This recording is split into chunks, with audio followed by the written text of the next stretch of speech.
As a result of the environment that we are all growing in and the social pressures around us and the social norms that we have come to expect and accept, it has become very part of the human nature to actually have an opinion on everything.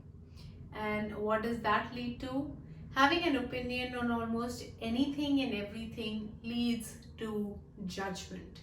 And what does judgment lead to? Judgment leads to having emotions around anything that you're having that judgment upon. Emotions which are both positive as well as a lot of the times they are negative. With that in mind, we have our tip number 83 of our 101 ways of developing mindfulness in just 100 days. So our tip number 83 is around practicing the art of non-judgment. Let me quickly put this up on our mindfulness wall.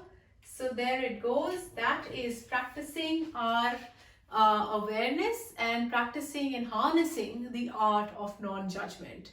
So all of the aspects of resentment, of greed, of guilt, all of them are born out of a form of judgment that we are associating with anything. And it all comes from the fact that we are associating too much past and not enough presence. Now, this is something that was made very famous by the very famous author on mindfulness, Eckhart Tolle.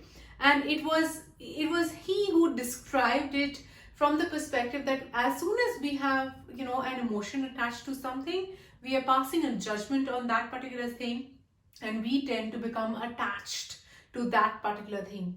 Now you have to realize that nothing lasts forever, that which also means that this moment or anything that you're thinking about in this moment is going to come to pass, which means if you keep your attention anchored with a specific thing that you were thinking about just a moment back, it has now become the past, which allows you to also realize that judgment is really a vicious cycle. So what do I mean by practicing non-judgment? Next time, if you come across something, try and look at it from a non-judgmental aspect. So not saying that you have to observe any positive qualities or negative qualities or points of gratitude, but simply observing it as it exists. Just accepting it without any emotion, without any opinion, and without any judgment. It's a very tricky aspect, a very challenging one, but a very, very fruitful one. And if we are able to develop this, we will be so much happier in our lives. So try and practice non-judgment in as many aspects as you can, and try and take it up as a mindfulness growth exercise for yourself.